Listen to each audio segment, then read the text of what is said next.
You might want to follow one group around there. Are you recording already? Yeah. I should.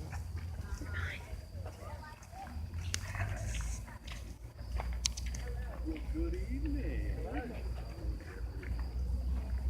My name is Reverend Joseph Cleveland Melton, better known as Jason. We like to teach. Born in 1886, a place known as Gates County, North Carolina, a place where the world drops off, affectionately called. And for about 5 years, I served as pastor of First Missionary Baptist Church here in Smithfield. And beginning in 1960, but before that, I was back to First Missionary. But before that, I grew up on a farm. And grew up with mom and dad, and they made us work the land as young people. While there, they really talked about education. We were always fascinated with preachers, and specifically preachers that went to the great Shaw University, located in Rome. And so from there, I always had this sense of God calling me to do something different. And so from there, I became pastor, as I said earlier, of First Missionary Baptist Church for 5 years, starting in 1916. And stayed there until 1921, and we had a great time while I was there. And before even starting at First Missionary, eventually got married, and I saw this woman. She was, when I say beautiful, oh man, she was beautiful. Ariana was her name, and she was just, when I saw her, oh man, the world was turned upside down. And we had 3 beautiful children, Johnston, Etta, and Elretta. You know how old dads are. They always want to talk about their kids. And so Elretta was one of my favorites. Keep in mind I only had 3, but Elretta was one of the favorites. And she went on to Columbia Law School. First black woman to be accepted into Columbia Law School back in 1945. And she wanted to become a judge. And she was on her way to the state Supreme Court, but she didn't. So it was a disappointing time, but a fun time. And so we eventually left Smithfield and went to Greensboro, North Carolina, where I lived out the rest of my life. And First Missionary just recently celebrated 150 years. And so I came from the past to celebrate with them for 150 years of service here in the Smithfield and Johnston County. So again, my name is Joseph Cleveland Melton. And Smithfield was a fabulous place for us to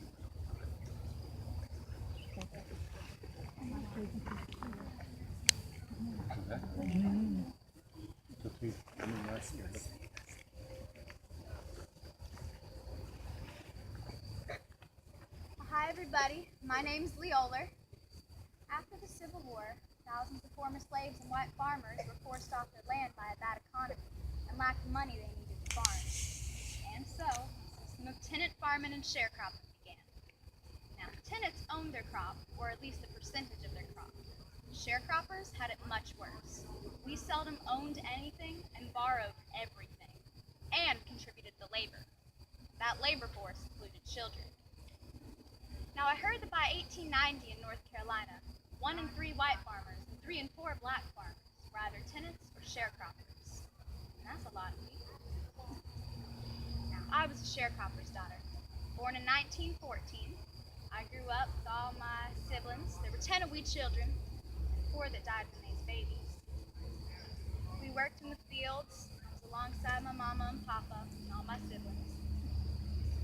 Now, I also was sewing clothes and making biscuits by the time I was a teenager. It was a lot of work skills. We moved a lot too. We attended 4 different schools in the 6 that we were lucky enough to go.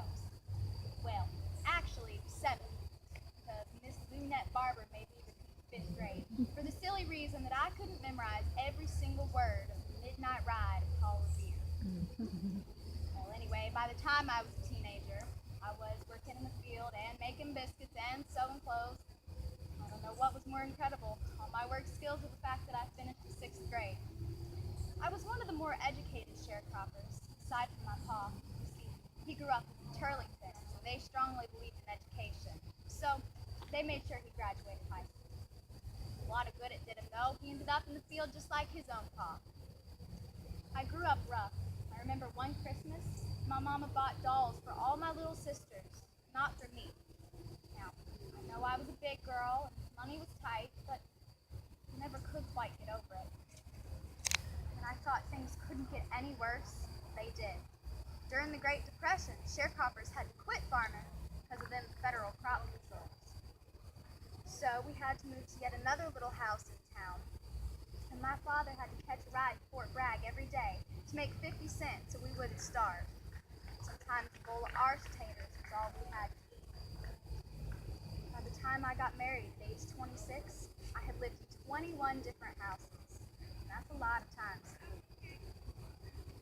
Now, it was very, very tough. But eventually, me and my husband and my siblings all moved to Durham, where we got city jobs, working in cigarette factories and construction. We supported our parents until they died. I figure there's some mending and sewing to be done before bedtime, so does anybody have any questions? I reckon I better say goodnight. Do you like biscuits, man? I do. I make them for all my ghost friends.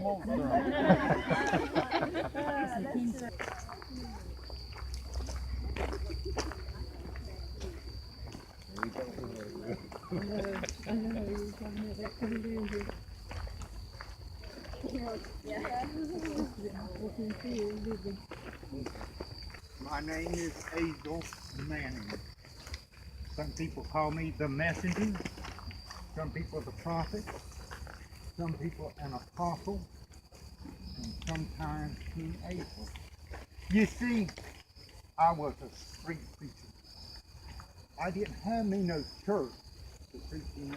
I just preached the gospel whenever and wherever I could. Save all the souls I could. You see, I was born near here on a small farm near Benson. I learned farming, and that's how I supported myself even after I growed up and started preaching. I would sell such things as watermelon. I would sell tobacco, but most of all, I sold cabbage. And you know where I like to preach and sell my produce most of all? Was right up there in front of the Johnston County Courthouse. One day the judge told the sheriff I was disrupting his court. So he ordered the sheriff to take me to Raleigh to be examined by one of them psychiatric doctors. Well, we got to going along, and I got to talking to the sheriff. And right the time we got to Clayton, he said, "You ain't as crazy as the judge and the lawyers up there in the courthouse." So he turned around and brought me back to Smithfield. Some people said that I had special powers. Well, let me tell you two stories. This group of boys came by, hoodlums is what they were, and they said, "Hazel, you need a bath." So they picked me up and dumped me in the Neuse River right there on the front of Market Street. I crawled up on that bank and I said, "I'm going to put a hex on you." And did you know, within a year, the leader of that group drowned right up there on the Neuse River in front of Market, the end of Market Street. And I outlived all of his buddies. Now don't think I used all my power to be nasty or mean. I gave produce to anybody who couldn't afford it. One Christmas, let me see, it was about 19 and 20. I was out there giving out, I had 75 chickens, I had 8 bushels of Crowder peas, I had a barrel of flour, and I was giving it to anybody who needed it. Some people were scared of me, but if they needed it, I gave it. And I gave it all out. And so I got down on my knees and I prayed. And when I said, "Amen," I looked up and there was a big feller dressed in a Santa outfit giving out the same thing. Chicken, Crowder peas, flour, just like I had done. Well, my traveling, I didn't stay right here in Johnston County. I went to 28 different states preaching the gospel. And I never brought a ticket. I always went on a train, and when the conductor would come by, he would say, "Ticket please," or "money," and I'd say, I'd start in on my sermon, and he would pass right on by. So, but my claim to fame was, went to Washington. Didn't like that New Deal. And so I marched right up there in the Capitol, and into the Senate, and then after I told them what I felt, I went down Pennsylvania Avenue to talk to the president. They wouldn't let me in. So, well, like I said, I got my picture in Time magazine. What other person do you know got the picture in Time magazine? Anyway, I always came back here to Johnston County, and I'm buried up at Banner Chapel Adventist Christian Church. And you'll know my gravestone because they carved on that world ruler. And I don't think they were wrong. Y'all better go see Mr. Flowers. Good evening. Good evening. My name is Joshua Percy Flowers, better known as the King of the Moonshiners for a 1958 Saturday Evening Post. I was born in Wilson County in May 1903. My daddy, Josh Washington Flowers, and my mama, Mamie Tomlinson Flowers, were farmers, and they bought 265 acres of the Dr. Josiah Watson farm, and we lived in the plantation house. And the plantation house was said to have been built in the mid-1700s by John Watson. The house is no longer there, but its duplicate is, and it's appropriately called the Dr. Watson House. Now we farmed cotton and tobacco and other crops, and Mama and Daddy did, and so did we 8 children. I was third of 8 and the first son. Sometimes the work was so hard that we didn't get to go to school at that one-room schoolhouse that was there on the farm. But yet times were tough. The work was tough, and I got tired of doing that work day by day, and it was just enough to eke out enough money to put food on the table and clothes on the backs of the 10 of us. So when I was 16 years old, I left home on foot, determined to make a better way. Now, as I said, times were hard, but no matter how hard times got,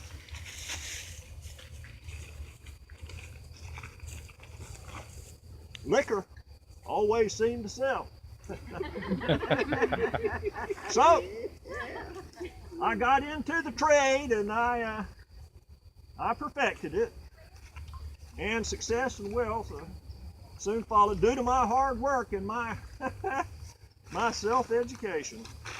Well, when the 1930s came along, a lot of farmers were forced down to their knees. My mama and daddy were victims, as were a lot of farmers in Johnston County.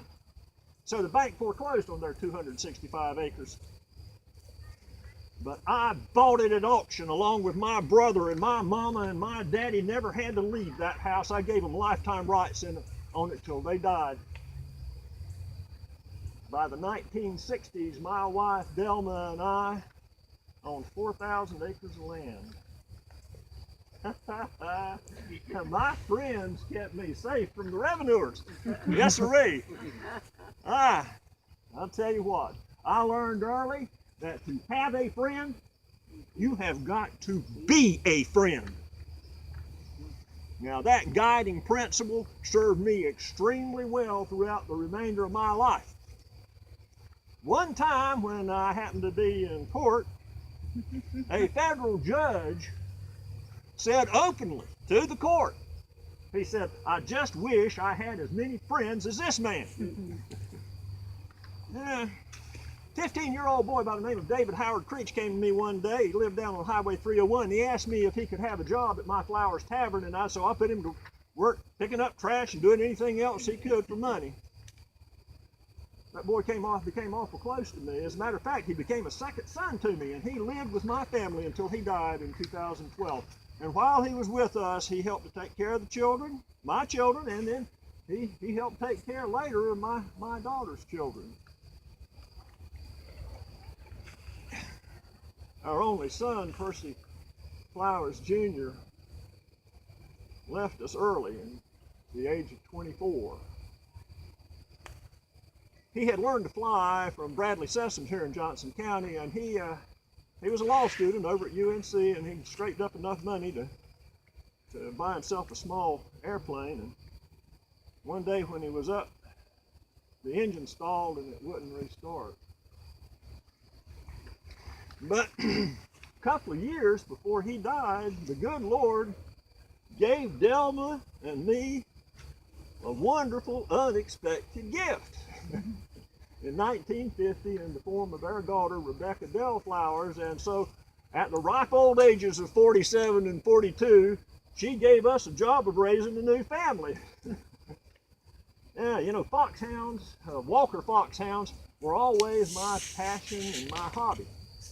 I raised beagles when I was a boy, when I was a teenager, and I won a lot of trophies and a lot of ribbons. But at the National Fox Hunters Association one year, I got 7, my Walker Foxhounds got 7 out of the 10 awards in the Futures category.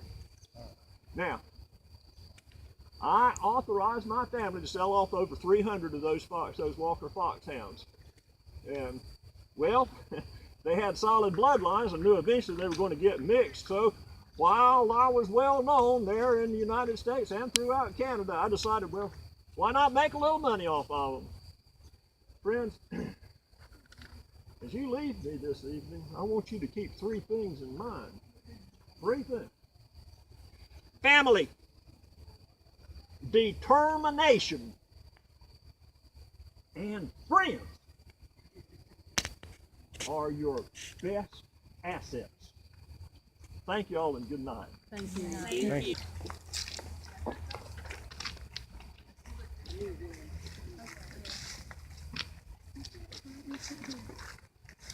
Okay, let's start. My name is Richard Baroudi, Sergeant Richard Baroudi, United States Army.